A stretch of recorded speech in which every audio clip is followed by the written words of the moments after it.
बिस्मिल्लाहिर्रहमानिर्रहीम। अस्सलाम वालेकुम। आज हम बनाएंगे हलून के बीज की खीर, जिसे हलीम के बीज भी कहते हैं। ये राई की तरह महरून कलर के होते हैं। तो इसका 1 से 2 चम्मच हम भिगो देंगे 3 से 4 घंटे पानी में। आप इसे रात भर के लिए भी भिगो के रख सकते हैं। इसे भिगो के तो इसे 1 गिलास से 1.5 गिलास दूध में पकाएंगे हल्की आग पे। जब ये पक के गाढ़ी हो जाएगी अच्छी तरह, इसे बनाएंगे। दालचीनी का पाउडर बना के आधा चम्मच डालेंगे।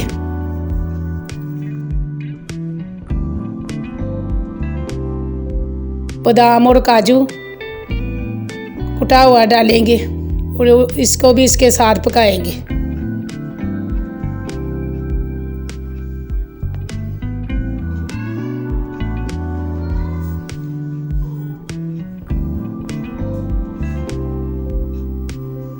जब ये पक के गाढ़ी होगी तो इसमें फिर चीनी मिलाएंगे और दालचीनी का पाउडर आधा चम्मच मिलाएंगे।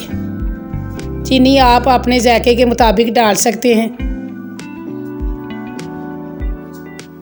ये बहुत मज़ेदार खीर बनेगी। ये हड्डियों और जोड़ों के दर्द के लिए मुफीद है। आप सर्दियों में इसे हफ्ते में 2 दफ़ा बना के खा सकते हैं। जिन इलाकों में ज़्यादा सर्दी पड़ती है उधर 2 से 3 दिन बाद भी बना सकते हैं।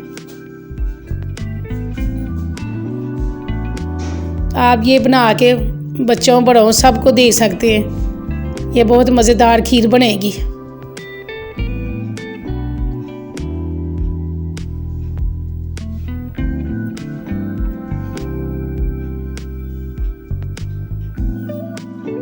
ये अब पक के तैयार हो गई है, गाढ़ी हो गई है। अब इसे बोल में डालेंगे।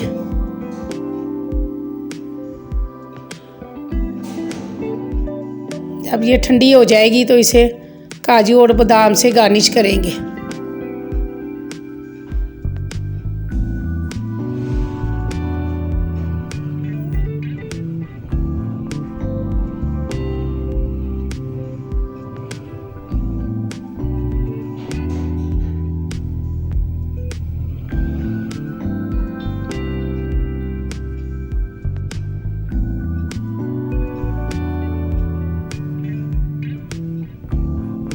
उम्मीद है कि आपको रेसिपी पसंद आई होगी।